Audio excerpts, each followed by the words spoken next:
السلام علیکم ورحمۃ اللہ وبرکاتہ۔ ان الحمد للہ نحمده ونستعینه ونستغفره ونعوذ باللہ من شرور انفسنا ومن سیئات اعمالنا من يهده الله فلا مضل له ومن يضلله فلا هادي له أشهد أن لا إله إلا الله وحده لا شريك له وأشهد أن محمدًا عبده ورسوله أما بعد فإن أحسن الحديث كتاب الله وخير الهدي هدي محمد صلى الله عليه وسلم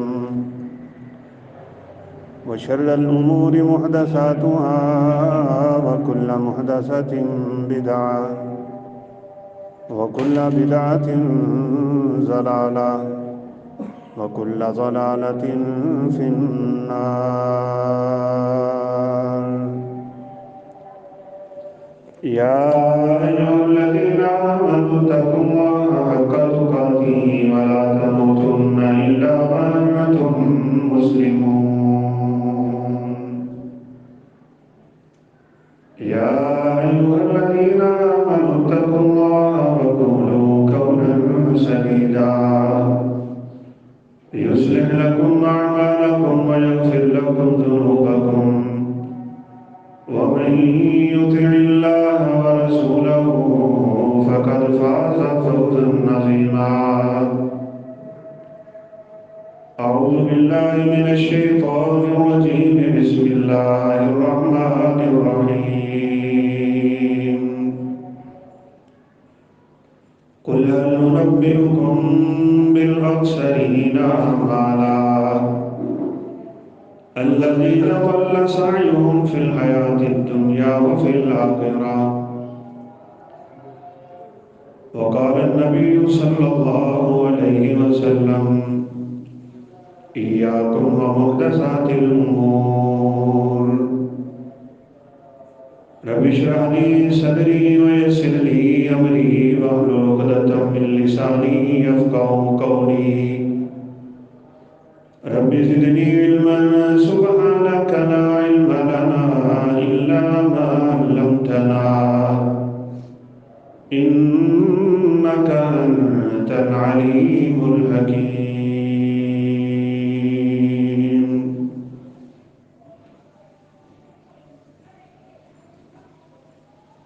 ہر قسم کی حمد و ثنا کے لائق اللہ اکرم الحاکمین کی ذات بابرکات ہے۔ لاکھوں کروڑوں انگنت درود و سلام جناب محمد رسول اللہ صلی اللہ علیہ وسلم کی ذات گرامی پہ۔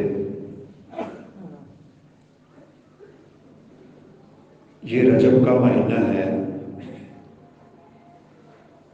اور ان 4 مہینوں میں سے ہے جن کو اللہ رب العزت نے حرمت والے مہینے قرار دیا ہے۔ ان عدت الشہور عند اللہ 12 شہرا فی کتاب اللہ یوم خلق السماوات والارض منها 4 حرم ذلك الدین القیم فلا تظلموا فیہن انفسکم۔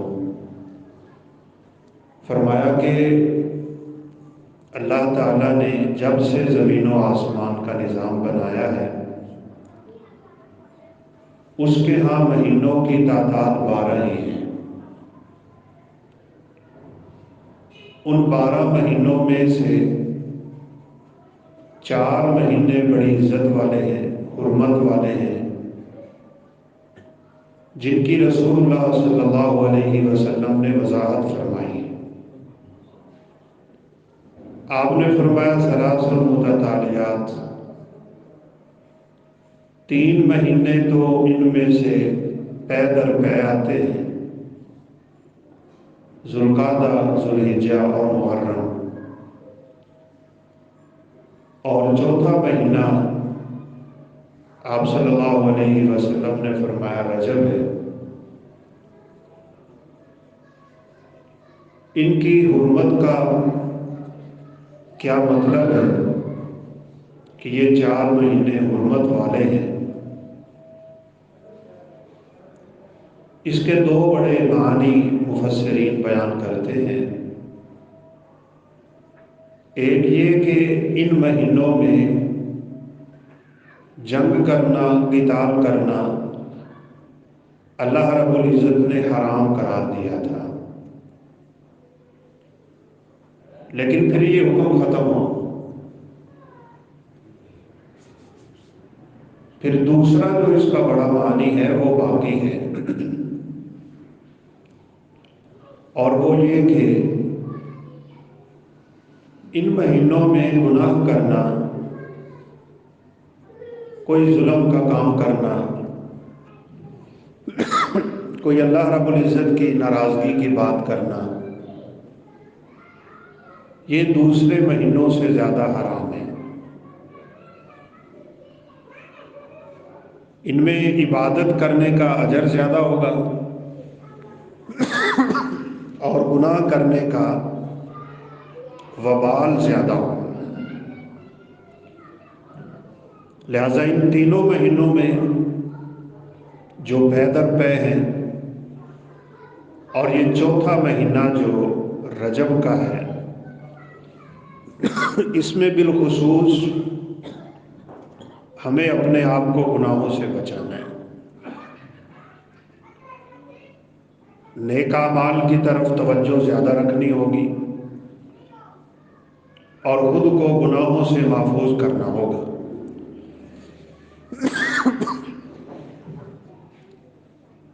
تب جا کے ہم ان مہینوں کی حرمت کا صحیح لحاظ اور پاس رکھ سکیں۔ یہ مہینہ جو رجب کا ہے، یہ اس لحاظ سے بھی زیادہ اہمیت کا حامل بن جاتا ہے کہ اس کے بعد شعبان ہے، اور شعبان کے بعد رمضان ہے۔ رسول اللہ صلی اللہ علیہ وسلم نے فرمایا شعبان کے مہینے میں انسان کے پورے سال کے اعمال اللہ رب العزت کے سامنے پیش ہو جاتے ہیں۔ ویسے تو ہمارے اعمال صبح و شام بھی پیش ہوتے ہیں، فجر کی نماز کے وقت اور عصر کی نماز کے وقت، اس لیے ان 2 نمازوں کی تاکید بھی بہت زیادہ ہے، اور وہ لوگ بڑے ہی خوش نصیب ہوتے ہیں جنہیں یہ دونوں نمازیں باجماعت پڑھنے کی سعادت ملتی ہے۔ حدیث مبارکہ میں ہے کہ فرشتے جب اللہ رب العزت کے پاس جاتے ہیں، یہ صبح و شام کے فرشتے ہیں، اور انسان کا نامہ اعمال پیش کرتے ہیں، اور اللہ رب العزت پوچھتے ہیں کہ میرے بندے کیسے تھے، کن اعمال پہ تھے؟ تو ان کا جواب ہوتا ہے کہ اللہ ہم گئے تو نماز میں تھے، ہم آئے تو بھی نماز میں تھے۔ اس لیے آپ صلی اللہ علیہ وسلم نے اللہ رب العزت کے دیدار کی جب باتیں کی تھیں تو آپ نے فرمایا کہ ان 2 نمازوں کی خصوصی حفاظت کرو۔ تو مطلب یہ ہوا کہ ان دونوں نمازوں کی پابندی کرنے والے کو اللہ اپنا دیدار نصیب فرمائیں گے۔ اللہ ہم سب کو نصیب کریں۔ روزانہ کی بنیاد پہ بھی عمل پیش ہو رہے ہیں، 3 دن کے بعد پھر ہمارے عمل پیش ہو جاتے ہیں، ہر سوموار اور ہر جمعرات۔ اسی لیے رسول اللہ صلی اللہ علیہ وسلم نے 3 دن سے زیادہ کسی سے قطع کلامی کرنے سے منع کیا ہے۔ اگر دنیاوی مسئلے میں انسان کسی سے ناراض ہو جائے تو یہ ناراضی 3 دن سے زیادہ نہیں چلنی چاہیے۔ ویسے تو لوگ اس کو معمولی سمجھ رہے ہیں، لیکن صحیح مسلم کی روایت ہے کہ اس طرح سے قطع تعلقی کرنے والا اگر ان دنوں میں فوت ہو جائے تو وہ نعوذ باللہ جہنم کا ایندھن ہوتا ہے۔ اس لیے یہ ناراضگیاں بھی دور کر، پھر ہمارے سال بھر کے عمل پیش ہوتے ہیں، اور یہ پیش ہوتے ہیں شعبان کے مہینے میں۔ تو اللہ رب العزت نے پھر رجب کو حرمت والا بنا دیا تاکہ اعمال پیش ہونے سے پہلے پہلے ہم اس مہینے میں زیادہ سے زیادہ نیکیاں کر کے اور خود کو گناہوں سے بچا کے استغفار اور توبہ کے ذریعے اپنا اعمال نامہ اللہ رب العزت کے ہاں یوں پیش کریں کہ وہ ہمیں معاف کر چکا ہو۔ پھر شعبان کے بعد ویسے بھی رمضان ہے، اور سچ پوچھیں تو جو شخص بھی رمضان کی صحیح تیاری کرنا چاہتا ہے کہ میں نے رمضان المبارک کا مقدس مہینہ ویسے ہی گزارنا ہے جیسے گزارنے کا حق ہے، تو اسے ابھی سے تیاری شروع کرنا ہو، اسی مہینے سے اسے محنت شروع کرنا ہوگی۔ کوئی بھی بڑا ہدف، کوئی بھی بڑا ٹارگٹ لمحوں میں حاصل نہیں ہوتا، اس کے لیے ایک وقت درکار ہوتا ہے۔ تو یہ 2 مہینے کا وقفہ اللہ رب العزت نے ہمیں دیا تاکہ ہم رمضان المبارک کے آنے سے پہلے پہلے اپنے اعمال کی روٹین کو بالکل صاف اور سیدھا کر چکے۔ اب تو ویسے بھی اللہ تعالیٰ کا بڑا فضل ہے، سردیوں کا موسم ہے، لمبی راتیں ہیں، رمضان المبارک کا قیام اگر صحیح معنوں میں کوئی کرنا چاہتا ہے تو وہ ابھی سے قیام شروع کر۔ اگر کوئی رمضان المبارک کے روزوں سے فائدہ اٹھانا چاہتا ہے وہ ابھی سے روزے رکھنا شروع ہو جائے۔ شعبان کے مہینے میں نبی صلی اللہ علیہ وسلم بہت زیادہ روزے رکھتے تھے۔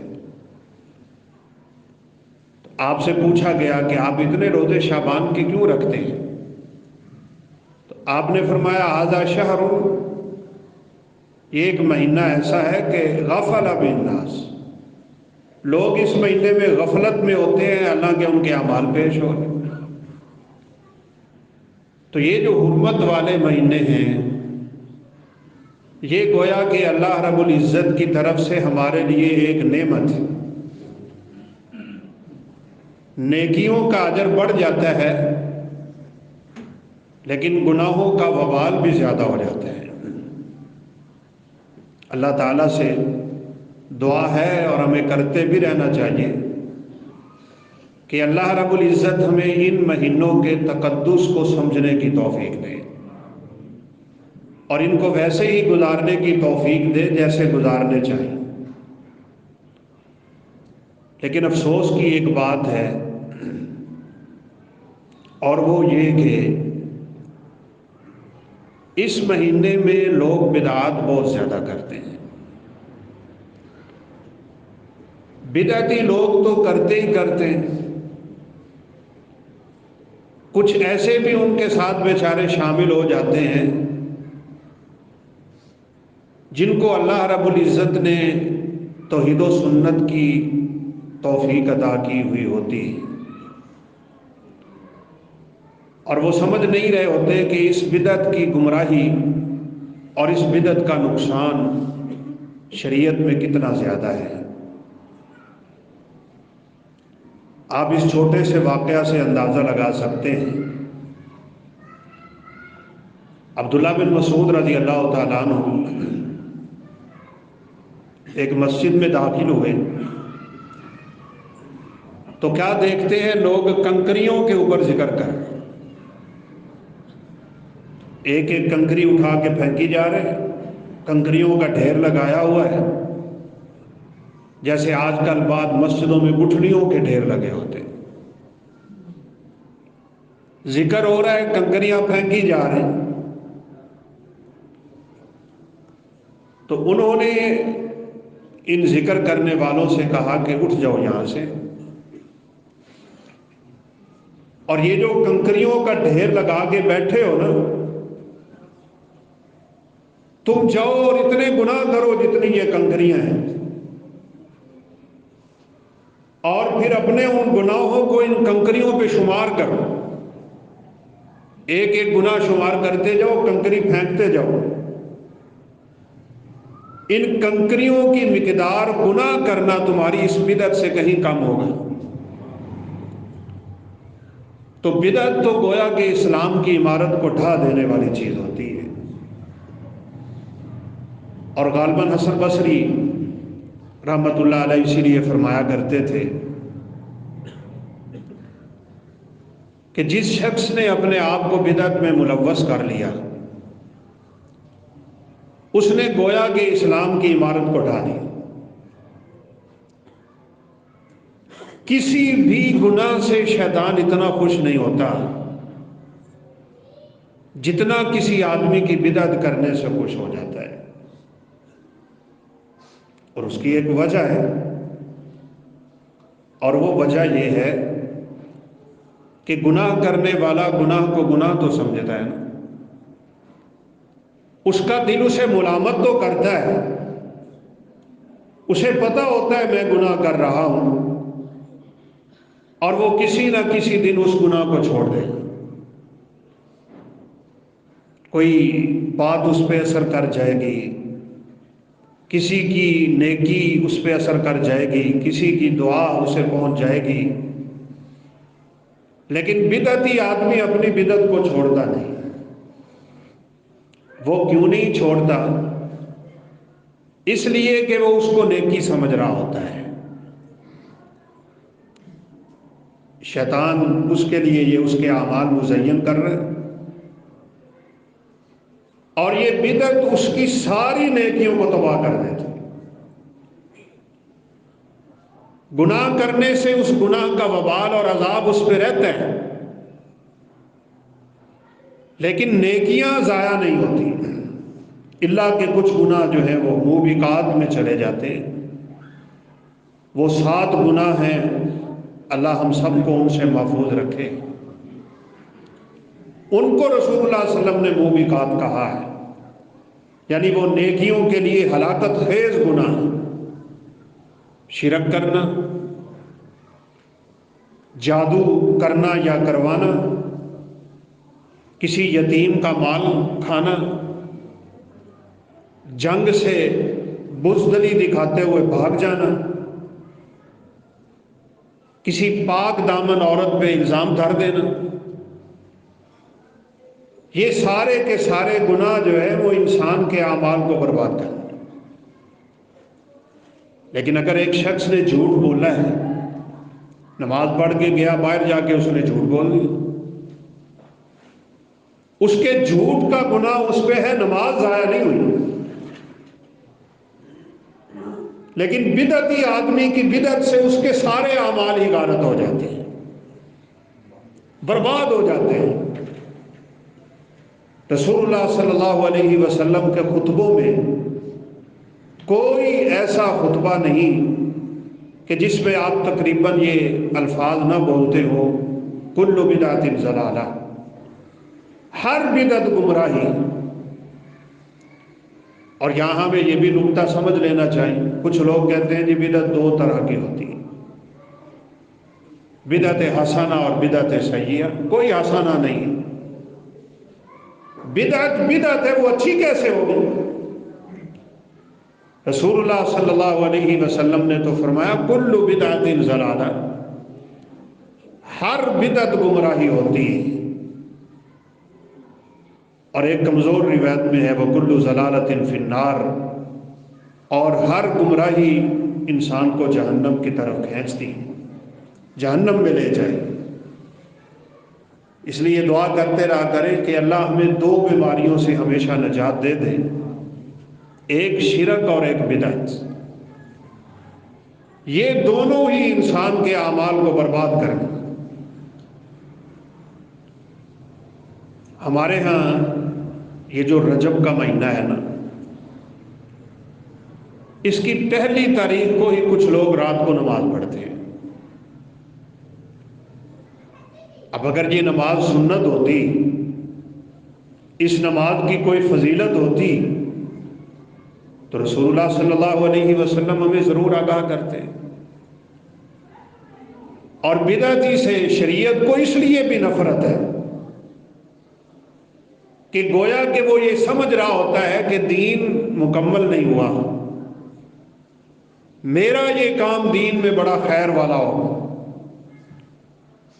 حالانکہ اللہ رب العزت نے عرفہ کے دن رسول اللہ صلی اللہ علیہ وسلم کی ذات گرامی پہ یہ آیت نازل کر دی، الیوم اکملت لکم دینکم، آج میں نے اپنا دین مکمل کر دیا۔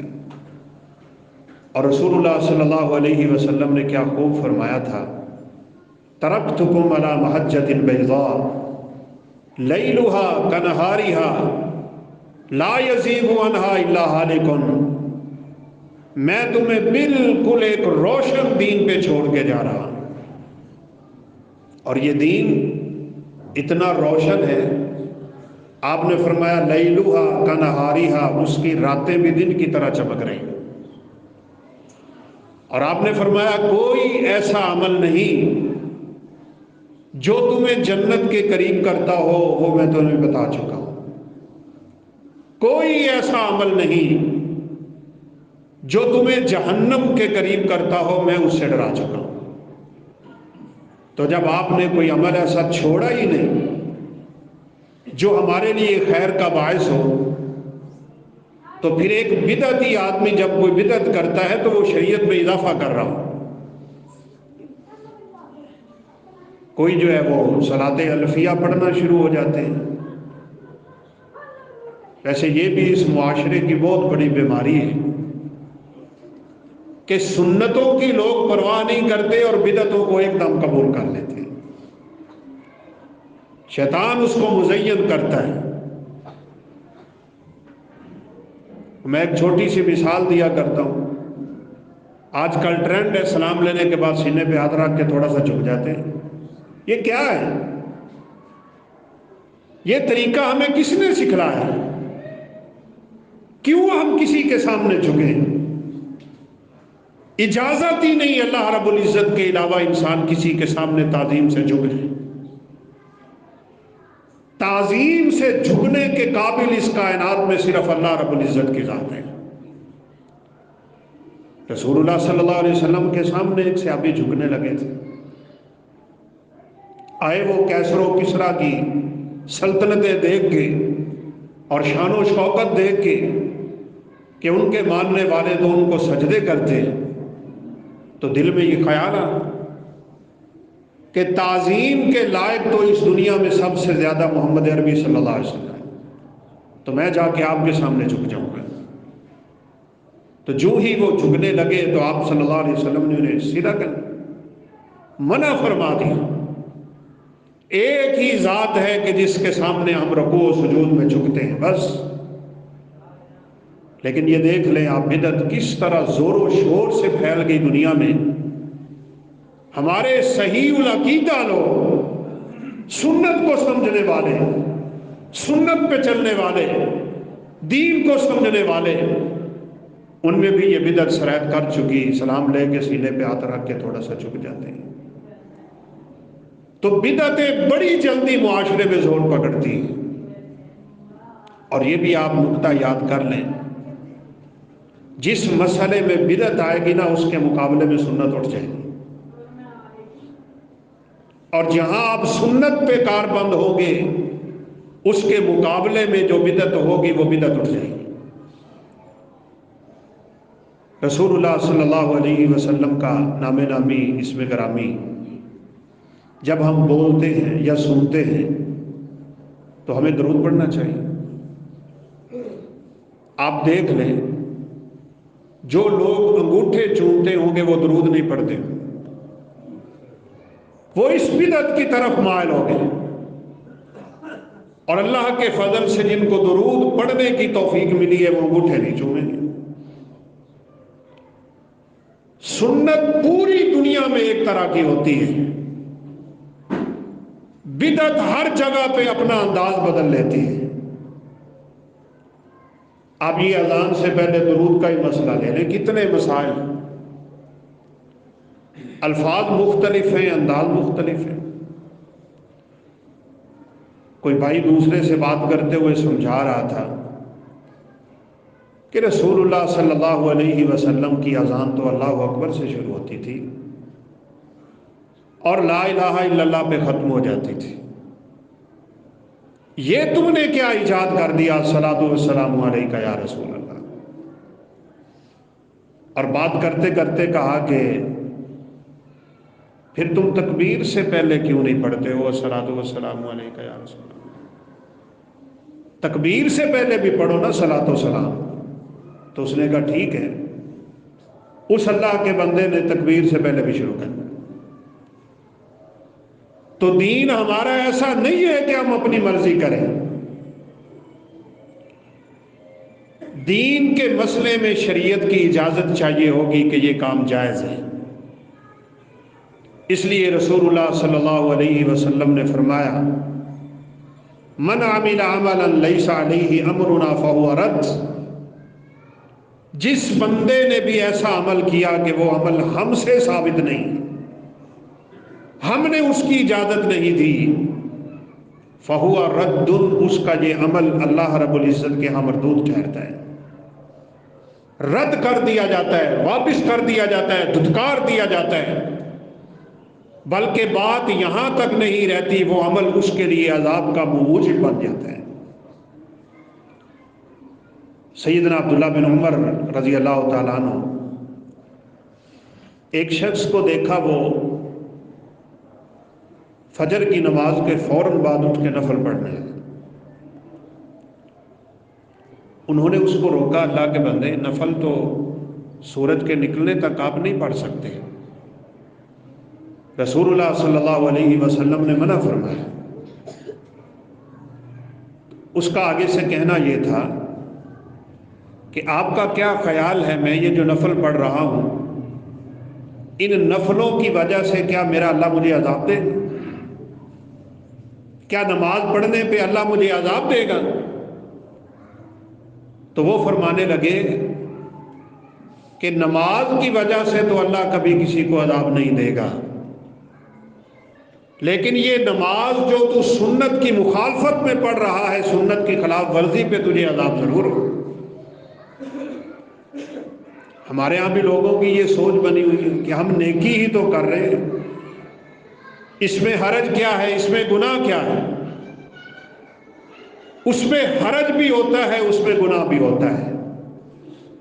شریعت کا وہ کام جو آپ نیکی سمجھ کے کریں اور وہ اللہ کے حبیب اور آپ کے صحابہ و تابعین سے ثابت نہ ہو، وہ ہمیشہ بدعت بنا کرتا ہے۔ سیدنا عبداللہ بن عمر ہی تھے رضی اللہ تعالیٰ عنہ، اور عبداللہ بن عباس رضی اللہ تعالیٰ عنہ بھی بڑی عمر میں گئے تو نابینے ہو گئے، آنکھوں کی بینائی چلی گئی، جسم بڑا نحیف اور کمزور ہے، چلا بھی بڑی مشکل سے جاتا تھا۔ اپنے شاگرد مجاہد کو کہنے لگے کہ سفر میں تھے، کہیں مسجد تلاش کرو اور مجھے مسجد میں لے کے چلو۔ بڑی دور ایک مسجد تھی، وہ ان کو وہاں سے لے کے مسجد میں پہنچے، مؤذن نے اذان پڑھی اور اذان کے بعد اس نے تصویب کر دی، مینار پہ ہی کھڑے ہو کے لوگوں کو کہنے لگا جلدی آ جاؤ، جماعت کا ٹائم قریب ہے۔ نہا رسول اللہ صلی اللہ علیہ وسلم عن التصویب، اب اللہ کے حبیب نے تو اس سے منع کیا ہوا تھا۔ ابن عمر رضی اللہ تعالیٰ عنہ فرمانے لگے مجھے اس مسجد سے واپس لے چلو، جس کے مؤذن اور امام کو سنت و بدعت کا پتہ نہ ہو اور اس گمراہی کی دلدل میں پھنسا ہوا ہو تو یقیناً اس کے تو اپنے اعمال غارت ہیں، اس کے پیچھے نماز کیسے ہو جائے؟ نکل گئے اس مسجد سے اور کہیں دوسری مسجد کو تلاش کر کے وہاں جا کے نماز پڑھی۔ یہ آج کل ہماری مسجدوں کے سپیکروں سے بھی آوازیں آ رہی ہوتی ہیں، جماعت کے 10 منٹ رہتے ہیں جلدی پہنچ جائیں، اتنا وقت رہ گیا ہے جلدی آ جائیں۔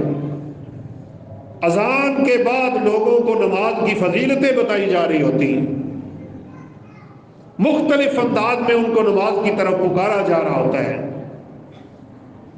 اس لیے بعض محقق علماء تو اس بات میں بھی چلے گئے کہ اذان کے بعد گشت کر کے لوگوں کو نماز کے لیے جمع کرنا اس کا شریعت میں کوئی تصور نہیں۔ اذان کی ایک اپنی ہیبت ہے، اذان مستقل ایک دعوت ہے، اذان ایک مکمل دعوت توحید ہے۔ اللہ رب العزت کا دین اس قدر گرا ہوا نہیں ہے کہ آپ لوگوں کے دروازوں پہ جا کے اس طرح ان کو پکارنا شروع ہو جائے۔ مسلمان کے دل میں اذان کی عظمت ہونی چاہیے، اللہ اکبر کی ندا سنے اس کو فکر لاحق ہو جانی چاہیے کہ اب میں نے اللہ کے گھر کی طرف چلنا ہے۔ اور وہ خوب کہا جاتا ہے، اگرچہ اس واقعہ کو بعد نے اس میں کلام بھی کی، وہ لوہار جو بڑی مشکل سے لوہا گرم کرتا تھا اور لوہے کو موڑنے کے لیے اپنا ہتھیار اٹھاتا، ہتھوڑا اٹھاتا اور مسجد کے مینار سے اللہ اکبر کی اذان آتی تو وہ پیچھے ہی گرا دیتا۔ اب کام میرے لیے حرام ہو گیا، گویا کہ اللہ اکبر سے بڑی ندا تو کوئی نہیں ہے۔ اس کو چھوڑ کے مسجدوں کے سپیکروں سے آوازیں لگانا لوگوں کو، آؤ نماز کا وقت ہو گیا ہے، 5 منٹ رہ گئے ہیں، 10 منٹ رہ گئے ہیں جماعت کے، یہ ہماری مسجدوں میں بھی بعض دفعہ سنا جا رہا ہوتا ہے۔ اس کی کوئی نہ دلیل ہے نہ ہی اس کی کوئی شرعی حیثیت ہے، بلکہ یہ یقیناً اس بدعت کے زمرے میں ہے جس سے رسول اللہ صلی اللہ علیہ وسلم نے منع فرمایا۔ عبداللہ بن مسعود رضی اللہ عنہ کی روایت ہے، غالباً دارمی میں، وہ ایک دفعہ پھر کبھی آئے تو لوگ گٹھلیوں پہ ذکر کر، کوئی کنکریاں جمع کر کے بیٹھ جاتا ہے، کوئی گٹھلیاں جمع کر کے بیٹھ جاتا ہے۔ اور یہ بھی یاد رکھے، شیخ الاسلام ابن تیمیہ رحمہ اللہ نے بڑی خوبصورت بات لکھی ہے کہ جس زمانے میں جو بھی بدعت پائی جا رہی ہوتی ہے اس کی کڑیاں ضرور کہیں پچھلے زمانوں کی بدعات سے مل رہی ہوتی ہیں۔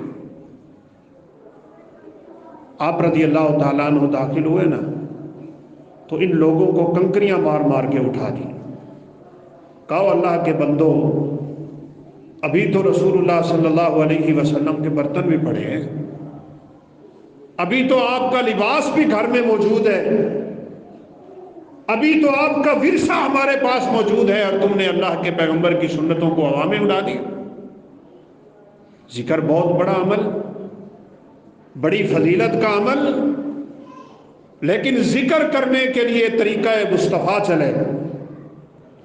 کوئی بھی عمل اللہ تب تک قبول نہیں کرتے جب تک اس میں اخلاص اور رسول اللہ صلی اللہ علیہ وسلم کی سنت داخل نہ ہو۔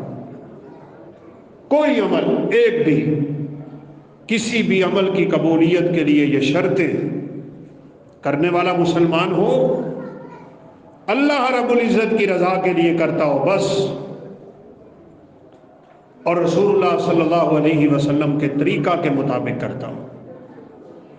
اگر اس میں کوئی اور طریقہ ہے، کوئی اور نیت ہے، کوئی اور ارادہ ہے، اللہ رب العزت اس کے اس عمل کو قبول نہیں کرتے۔ اس لیے یہ بات ہمیں اچھی طرح یاد کرنی چاہیے، نجات کا رستہ صرف اور صرف سنت رسول صلی اللہ علیہ وسلم کا رستہ ہے، بس اسی میں خیر ہے، اسی میں کامیابی ہے، اسی میں کامرانی ہے، اسی میں دنیا اور آخرت کی نجات اللہ رب العزت نے رکھی ہے۔ رسول اللہ صلی اللہ علیہ وسلم اس لیے اپنی سنت کو تھامنے کی تاکید فرمایا کرتے تھے، من احب سنتی فقد احبنی ومن احبنی کان معی فی الجنہ۔ لہذا یہ رجب کے مہینے میں جو بدعات ہوتی ہیں نا، ان بدعات کا ہمیں علم بھی ہونا چاہیے، خود کو ان سے بچانا بھی چاہیے اور دوسروں کو بتانا بھی چاہیے۔ یہ جو پہلا جمعہ آتا ہے اس میں بھی کوئی لوگ رات کو نمازیں پڑھتے ہیں، اور پھر آپ کو پتہ ہی ہے آگے چل کے شب معراج آنے والی، 27 رجب کو مسجدیں سجا دی جائیں گی، چراغاں ہو جائے گا، ساری رات مسجدیں کھلی رہیں گی، امام صاحب نماز پڑھا رہے ہوں گے، اور عجیب تر بات یہ ہے جو فرضی نمازیں نہیں پڑھتے اس رات وہ امام کے پیچھے کھڑے ہیں۔ ایسے بدعت کو سنوار کے شیطان نے پیش کر دیا۔ یہ 27 رجب کی تاریخ تو دور کی بات ہے، آپ کا معراج کس مہینے میں ہے کسی کو یہ بھی علم نہیں۔ پورے کا پورا واقعہ معراج تاریخی اعتبار سے اختلاف کے دائرے میں چلتا ہے۔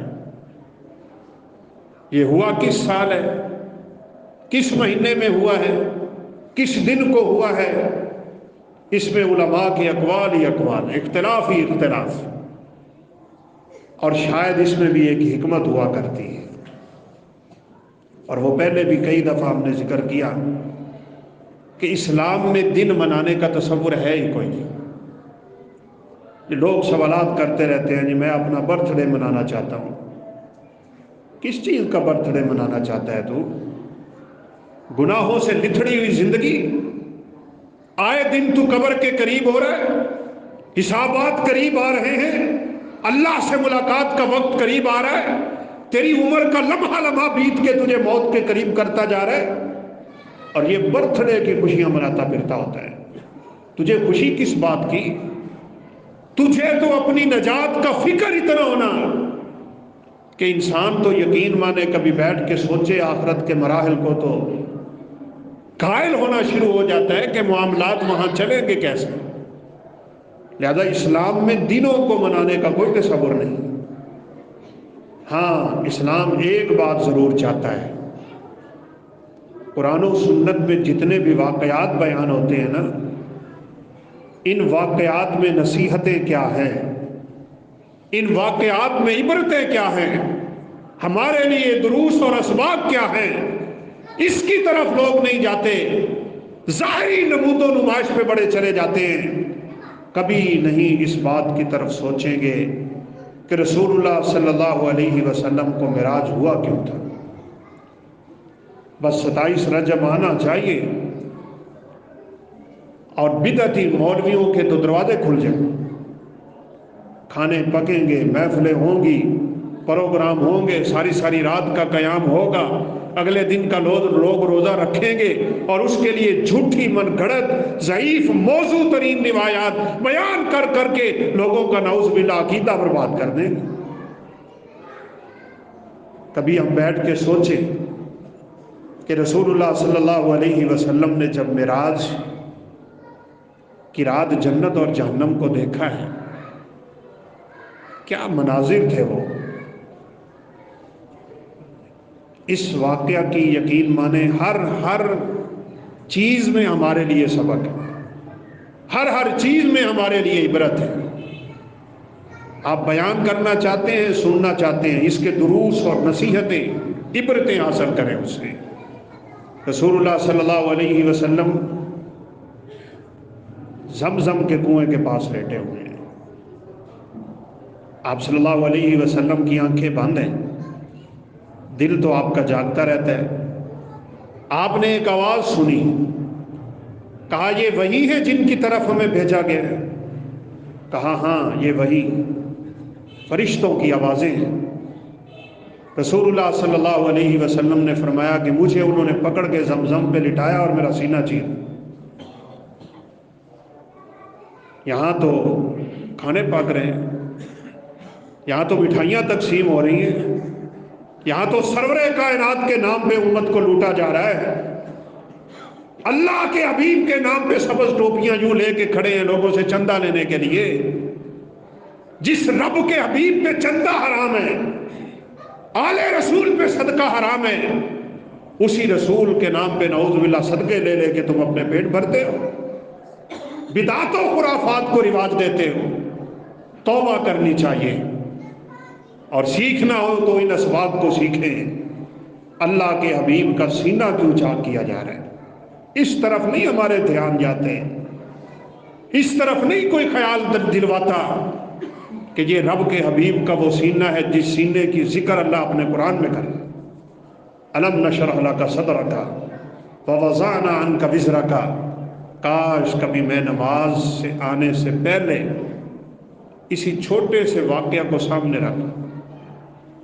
اللہ کے حبیب کا سینہ ہے، پوری کائنات کے سینوں سے افضل ہے، اتقا ازکا پرہیزگار، ساری کائنات کے پرہیزگاروں کے دل مل کے میرے پیغمبر کے دل کا مقابلہ نہیں کر سکتے، لیکن چیرا کیوں جا رہا ہے؟ یہ معراج کی رات اللہ رب العزت نے آپ کو نماز کا تحفہ دینا تھا۔ نماز پڑھنے کے لیے جب ہم آئیں تو ہمارے دل صاف ہونے چاہیے۔ چہرہ ہم نے دھو لیا، جمعے کا دن نہا لیا، کپڑے پہن لیے، خوشبو لگا لی، ظاہری چیزوں کو اسلام تھوڑا دیکھتا ہے، اصل تو اللہ دیکھتے ہیں تیرے دل کی کیفیت کیسی ہے۔ آپ کے دل کو اچھی طرح دھو کے صاف کر کے زمزم کے پانی سے، پھر نور اور ایمان اور حکمتیں بھر کے فرشتوں نے واپس رکھ کے جنت کا وہ تھال اور جنت کے وہ برتن سمیت واپس آپ کے سینے پہ ٹانکے لگے ہوئے ہیں۔ سیدنا انس فرمایا کرتے تھے کبھی آپ قمیض اتارتے تو آپ کے سینہ اطہر پہ ہمیں فرشتوں کے ٹانکوں کے نشان نظر آتے تھے۔ اللہ اپنے حبیب کا سینہ صاف کر رہا ہے، ایک تھوڑا سا کالا نشان فرشتوں نے نکال کے آپ صلی اللہ علیہ وسلم کے سامنے پھینک دیا اور فرمایا ھذا حظک من الشیطان۔ جب بھی دنیا میں کوئی بچہ پیدا ہوتا ہے، شیطان آ کے اس بچے کو چونکا لگاتا ہے، انگلی لگاتا ہے، پوری زندگی اس کا اثر اس پہ چلتا رہتا ہے۔ یہ آپ کے شیطان نے جو آپ کو ہاتھ لگایا تھا، ہم نے آج وہ حصہ بھی نکالا۔ ویسے تو رسول اللہ صلی اللہ علیہ وسلم نے فرمایا تھا جو شیطان ہر بندے کے ساتھ ہوتا ہے، میرا شیطان بھی مسلمان ہو چکا ہے۔ آپ ذکر ہی اتنا کرتے تھے، آپ عبادت ہی اتنی کرتے تھے، شیطان نے آپ کے اوپر کیا حملہ کرنا تھا وہ آپ صلی اللہ علیہ وسلم کی عبادت سے متاثر ہو گیا، تو وہ ٹکڑا بھی نکال کے فرشتوں نے پھینک دیا۔ کبھی میں نے اپنے دل کو دیکھا کہ میرا دل کیسا ہے، اس میں کوئی کالے دھبے تو نہیں لگے ہوئے، اس میں وہ شیطان کے کالے نقطے تو نہیں لگے ہوئے۔ تعرض الفتن علی القلوب کالحصیر عودا عودا، فرمایا یہ گناہ کرنے سے انسان کے دل پہ کالے نقطے لگتے رہتے ہیں، جتنے گناہ اتنے کالے نقطے۔ ہم نے کبھی ان کو صاف کرنے کا سوچے؟ کبھی ہم نے اپنے رشتہ داروں سے ٹوٹے ہوئے تعلقات کو بحال کرنے کے بارے میں سوچے؟ کبھی ہم نے یہ سوچا کہ یہ مہینہ حرمت کا مہینہ، میں اپنی ان برائیوں سے توبہ کر کے اللہ رب العزت کے ہاں سرخرو ہو جاؤں، اپنے دلوں کو صاف کروں۔ معراج کے واقعے سننے ہیں تو ان کے اسواق سنیں، ان کے دروس سنیں۔ سب سے پہلا سبق یہ ہے انسان عبادت کرنے سے پہلے اپنے سینے کو پاک کرے۔ چوری کے پیسے، ڈاکے کے پیسے، حرام کے پیسے، اور مولانا حج کرنے جا رہے ہیں، حاجی بن کے آیا ان پیسوں سے، کیا فائدہ تیرا ان عبادتوں کا؟ حرام کی کمائیاں، حرام کی سوچیں، حرام کی فکریں، ان سے توبہ کریں۔ اور پھر مزے کی بات دیکھیں، اب آپ صلی اللہ علیہ وسلم کا سفر دو حصوں پہ مشتمل، ایک سفر اسراء ہے، ایک سفر معراج ہے۔ سفر اسراء ہوتا ہے بیت اللہ سے لے کے بیت المقدس تک، اور معراج کا سفر ہے بیت المقدس سے ساتوں آسمانوں کے اوپر۔ براق آیا ہے، جنت کا جانور تا حد نگاہ اس کا قدم پڑتا ہے، کہاں انسان کی نگاہ جا کے گرتی ہے وہاں براق کا قدم گرتا تھا۔ یہ جنت کی سواری دنیا میں اتری، اتنی اٹکیلیاں کر رہا تھا براق، کھڑا ہی نہیں ہو رہا، چاہتا ہی نہیں ہے دنیا کا کوئی انسان میرے اوپر سواری کر جائے۔ یہ جنتیوں کے لیے نعمتیں بنی ہیں، ان کو جنت میں ملے گی بس، لیکن اللہ کے حبیب کی سواری جنت سے آ گئی۔ جب براق ٹھہر نہیں رہا نا تو رسول اللہ صلی اللہ علیہ وسلم نے فرمایا کہ جبریل نے براق کے کان میں ایک بات کہی، فرمایا کیا تجھے علم ہے کہ تو اس وقت رسول اللہ صلی اللہ علیہ وسلم کے سامنے کھڑا ہے؟ آپ نے فرمایا براق نے جب میرا نام سنا تو براق کے پسینے چھوٹے، آرام سے کھڑا ہو گیا۔ اللہ کے حبیب کے نام کی عظمت جانور کو پتہ ہے، آپ کا نام سن کے مرضی چھوڑتا ہے، اپنا سب کچھ چھوڑ دیا اس جانور نے۔ میں اللہ کے حبیب کا امتی ہو کے، احادیث سن کے، آپ کی باتیں سن کے، آپ کے پیغام سن کے، سرور کائنات کی سنتیں سن کے 70-80 سال کی عمر کو پہنچ گیا، لیکن میرے چہرے پہ تو ابھی داڑھی بھی نہیں آ رہی، اور میں معراج کی رات یہاں عبادتیں کرنے کے لیے آ جاؤں گا، اللہ کے حبیب کو راضی کرنے کے لیے آ جاؤں گا۔ قربان کریں پہلے اپنی خواہشیں، قربان کریں اپنی سوچیں، قربان کریں اپنی فکریں، قربان کر اپنی من ورزی، قربان کر اپنی من چاہی، اللہ کے حبیب کی سنتوں پہ۔